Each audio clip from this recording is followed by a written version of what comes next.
E aí, amigo raizeiro, amiga raizeira, torcedor tricolor de todo o país, de todo o planeta, satisfação geral, São Paulo Raiz na área com Rony Altieri, para repercutir um pouco mais do empate do São Paulo Futebol Clube 1-1 com o Santos lá na Vila Belmiro, uma partida que a gente termina com aquele gostinho que daria para ter ganho, né? Mais uma partida que o São Paulo termina com esse gosto do daria para ter ganho.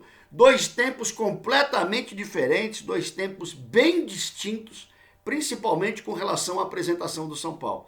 Um primeiro tempo bastante tímido, um primeiro tempo bem ao estilo do que a gente vem apresentando nos últimos jogos, um time com pouca criatividade, um time errando passes demais, né, Tietê? Né, Justilei?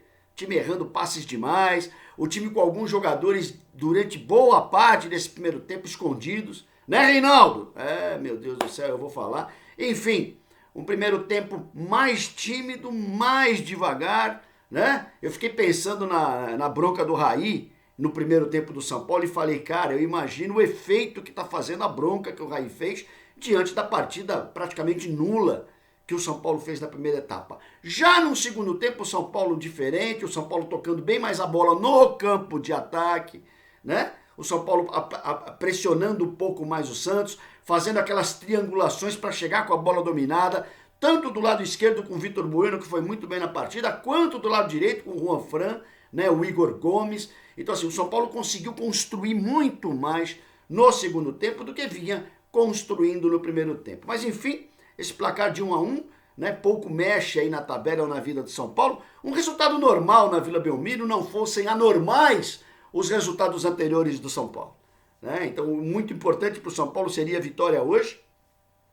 mas o São Paulo não conseguiu, né? Realmente, já está enfileirando aí partidas que não consegue ganhar e não conseguiu nessa tarde de hoje transformar um volume interessante, um volume bom de bola no segundo tempo em gol, que é o grande problema que o São Paulo tem nesses últimos tempos. Um dos grandes problemas que o São Paulo tem, na verdade. Mas vamos falar um pouquinho do jogo. O São Paulo que vem com o Volpi, com o Juan Fran, Bruno Alves, Arboleda, Reinaldo, a defesa que a gente já imaginava. Jusilei no meio campo, Tietê, o Dani Alves, né? E o Vitor Bueno. E na frente, o nosso Igor Gomes e oh, meu Deus do céu, o Pablo, desculpe, gente. Igor Gomes e Pablo. A gente tenta guardar tudo na cabeça, mas é complicado, né? Mas por que eu escalo assim o time? Porque é assim que eu vejo o time dentro do campo, né? Eles costumam escalar o time no 4-3-3 e eu não consigo ver o São Paulo no 4-3-3. No segundo tempo eu até vi com o Vitor Bueno jogando realmente pela esquerda, mas no primeiro tempo eu não vi isso. Apesar que no segundo tempo foi interessante a movimentação. Quando o Vitor Bueno fica mais solto, ele produz muito mais. Mas enfim, eu não vou falar do segundo tempo agora, vamos começar pela ordem, né? Como eu falei já para vocês, o time começa apático, o time começa assustado, o time começa pressionado pelo Santos. O meio de campo do São Paulo não funciona, né? Uma das preocupações que eu havia falado no pré-jogo era justamente esse meio de campo não ser um meio de campo marcador. Ninguém marca nesse meio de campo do São Paulo. E aí o Jusilei, numa dessas bobeiras de entregada errada de bola, inicia a jogada num passe errado que vai originar o pênalti do Santos. Tudo que a gente precisava, tomar um gol de pênalti logo no comecinho da partida, né? Um pênalti claro, não tem o que se discutir. O jogador lá, o uruguaio, bate muito bem, por sinal, né? O Carlos Sanches bate muito bem e acaba fazendo já 1-0 para o São Paulo. E aí o São Paulo tem que carregar 25 sacos de cimento nas costas, né? Já estava carregando 10, aí aumenta a quantidade, por quê? Porque tem que reverter um resultado na Vila Belmiro contra o Santos. Só que aí entra uma coisa muito interessante, o Santos não jogou futebol, o Santos estava jogando futebol suficiente no primeiro tempo para ganhar do São Paulo. Até eu fazendo as minhas anotações, eu cheguei a anotar isso daí, né? As equipes não estão precisando se esforçar muito para ganhar do São Paulo. E o Santos não se esforçou absolutamente nada no primeiro tempo para poder fazer esse resultado no São Paulo, né? Tentou algumas jogadas, teve um lance lá do Carlos Sanches que ele meteu por cobertura, numa nova saída errada, né? O Volpi teve que sair, espirrar a bola, só que o meio de campo estava onde o meio de campo? O meio de campo estava onde? Estava voltando tudo para a defesa do São Paulo para ajudar a apoiar a defesa. Então assim, esse meio de campo não dá para jogar, não dá para jogar definitivamente, viu, Diniz? Você vai entrar pelo cano com esse meio de campo, por quê? É o meio de campo que erra muito passe, é o meio de campo que não marca. Então, assim, o São Paulo não consegue desarmar o adversário e o São Paulo não consegue armar o ataque. Apesar de algumas oportunidades que teve no primeiro tempo, o Pablo, campeão mundial do impedimento, né? O Pablo ficou impedido uma série de vezes lá, que nós pudemos verificar, e o São Paulo não conseguia construir, de alguma maneira, uma jogada que pudesse transformar em gol, né? Um primeiro tempo que a gente chama de fraco, de muito fraco, o que apresentou o São Paulo. O Carlos Sanches, sozinho no meio de campo, o jogador do Santos, ele colocou os 4 jogadores do meio de campo do São Paulo no bolso. Ele jogou sozinho praticamente o primeiro tempo inteiro. Pôde construir, pôde fazer aquilo que ele bem entendeu. E todas as jogadas acabavam passando pelo pé dele, né? E levando perigo à meta do Volpi. O time estava de férias no primeiro tempo, eu tive essa impressão de que o time realmente estava de férias.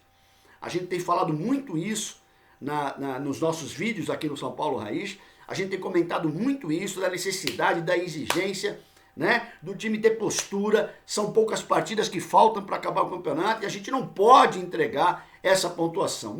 Grande parte da torcida já entregou a pontuação, né? Para alguns, inclusive, hoje ficou a decepção do São Paulo não ter perdido e a decepção do Diniz não ter caído, porque tinha gente que está, olha, Rony, o São Paulo vai apanhar hoje e o Diniz já vai ser dispensado. Então, assim, o caos perfeito no São Paulo, já estão boas coisas e ainda a gente fica, né, imaginando situações como essa. Eu vou até o final. Não estou falando em apoiar, não estou falando em passar banho-maria nos caras e não criticar, não estou falando em nada disso. Eu estou exigindo. Eu continuo exigindo postura, eu continuo exigindo dedicação e continuo exigindo pontuação suficiente para tentar salvar o São Paulo ainda para a Libertadores e para respirar em 2020. Respirar com dificuldade, porque se não for para a Libertadores, nem respirar vai. Mas tudo bem, o time vai para o intervalo e eu fiquei imaginando o segundo tempo. Fiquei preocupadíssimo com o que via pela frente, com o que poderia vir pela frente, na verdade. Mas, para minha surpresa, né, o time vem completamente diferente no segundo tempo, parecia um outro time. O Diniz faz uma alteração no intervalo, o Jusilei vai descansar. Às vezes a gente se pergunta, por que o Jusilei voltou? Essa é a pergunta. O que o Jusilei acrescenta ao São Paulo? Ah, Rony, ele melhora o passe, mesmo tendo sido responsável. Se você pegar a origem do pênalti, você vai ver quem perdeu a bola. Mesmo tendo sido responsável direto pelo primeiro gol do São Paulo. Pelo primeiro gol tomado pelo São Paulo. Né? Então, assim, pouca coisa a acrescentar demais, a melhorar demais no desempenho do time. Né? Um cara que ganha um salário altíssimo para jogar um futebol pequenininho que ele joga. O São Paulo, o Jusilei que não divide, quando divide não ganha. Daquele tamanho não consegue ganhar uma dividida. Pois bem, o Diniz fez essa troca, colocou o Lisieiro, e o Lisieiro, entre bolas erradas, entre passes que às vezes você fala, cara, ele perde o passo, ele faz uma boa jogada, mas na conclusão ele perde o passo, ele deu uma melhorada nesse meio de campo que ganhou em produção também com o Daniel Alves, que começou a se movimentar muito mais, ganhou em produção com o Vitor Bueno saindo da esquerda e vindo pegar essa bola no meio de campo, ele faz um tipo de um círculo aí, você pode notar. Ele sai da esquerda, vem para o meio, dá essa volta para a esquerda, então assim, ele fica fazendo esse círculo.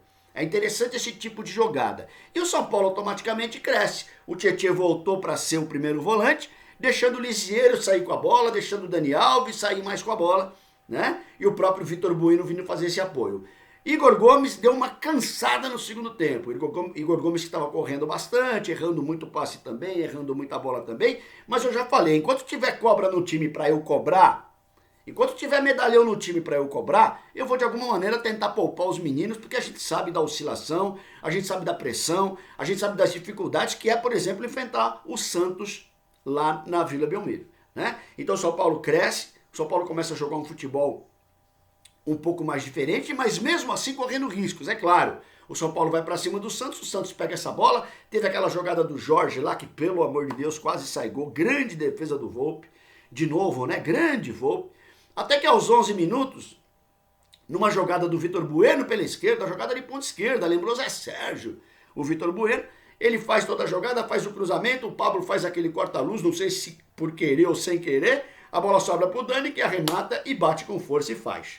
Ufa, conseguimos empatar a partida. Eu falei, bom, agora o São Paulo vai dar uma equilibrada no jogo, mas não, o São Paulo continuou bem na partida. O São Paulo teve outras oportunidades. O Pablo teve 2 oportunidades na sequência para matar o jogo. Para matar o jogo, a gente espera isso do matador. Você imagina se o Pablo faz um daqueles 2 gols, né? Poxa vida, a situação do São Paulo hoje estaria bem diferente. Então assim, o Pablo teve 2 chances gigantes para arrematar. O Pablo que não ganhou velocidade, eu não sei se é por causa do tempo que ele ficou parado, eu não sei se é por causa do esquema, eu não sei se é por causa da má vontade, eu não sei muito bem o que é, né? Mas assim, ele não tem aquela velocidade que a gente via ele ter no Atlético do Paraná, aquela velocidade do ataque todo do Atlético. Então assim, eu ainda vejo o Pablo muito enroscado, o Pablo muito amarrado para poder desenvolver o futebol, ele que perde 2 gols na sequência, aos 12, aos 17 minutos, de alguma maneira. Nesse momento, o São Paulo cresce, o meio de campo cresce mais ainda, né? O São Paulo coloca o Santos em alerta, você percebe pelo desespero do Sampaoli, né? Não dele ir para lá e para cá, o Charlie Chaplin do futebol brasileiro, mas porque ele estava realmente nervoso e ele viu que a coisa não estava acontecendo, fez alteração, pôs Diego Pituca, tentou mexer no time para ver se melhorava. E o Santos realmente não melhorou, apesar dos perigos que continuou levando a zaga do São Paulo, muito mais por falha dos jogadores do São Paulo, aquelas bolas bobas perdidas no meio de campo, aquela desatenção do Reinaldo na marcação do Marinho, né, que era a arma do Santos para fazer a bola chegar nesse ataque.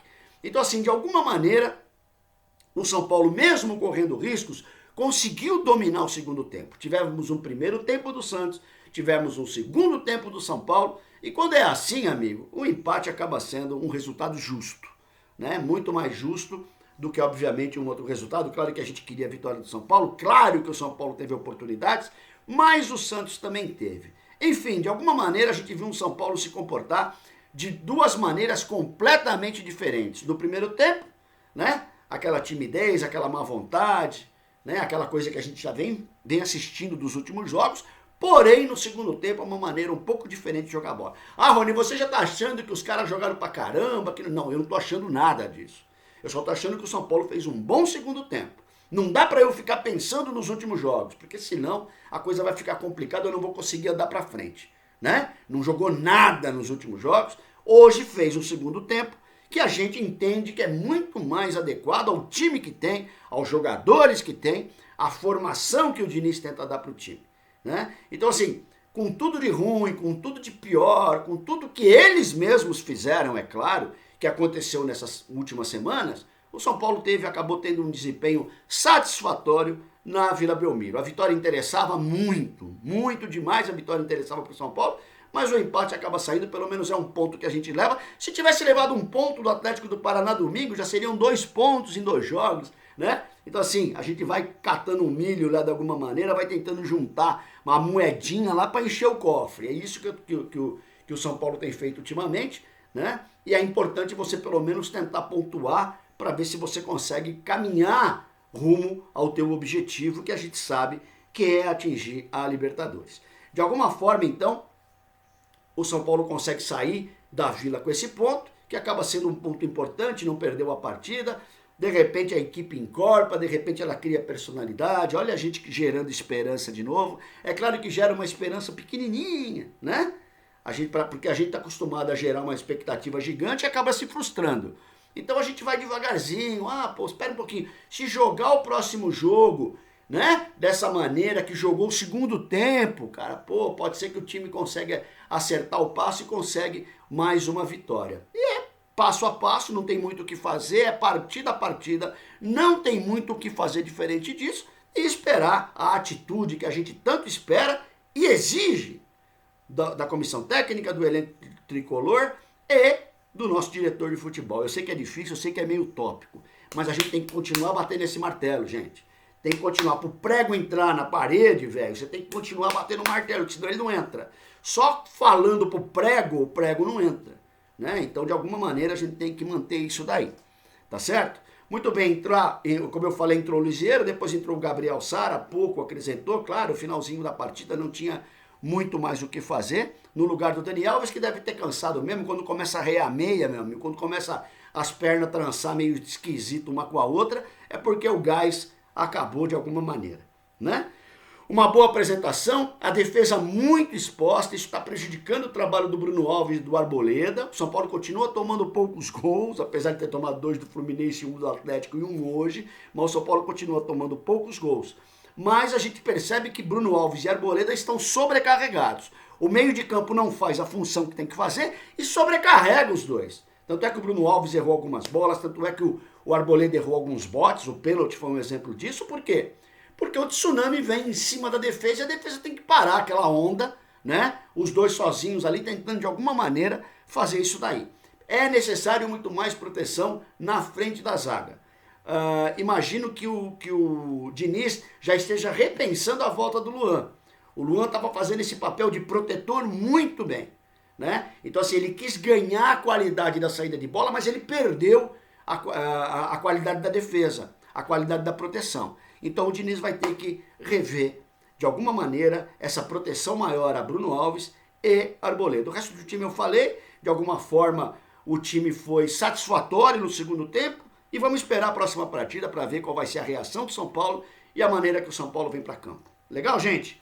1 ponto ganho na Vila, é o que a gente queria, não, mas é o que tem para hoje, é o que foi possível a gente fazer com um desempenho até interessante na segunda etapa.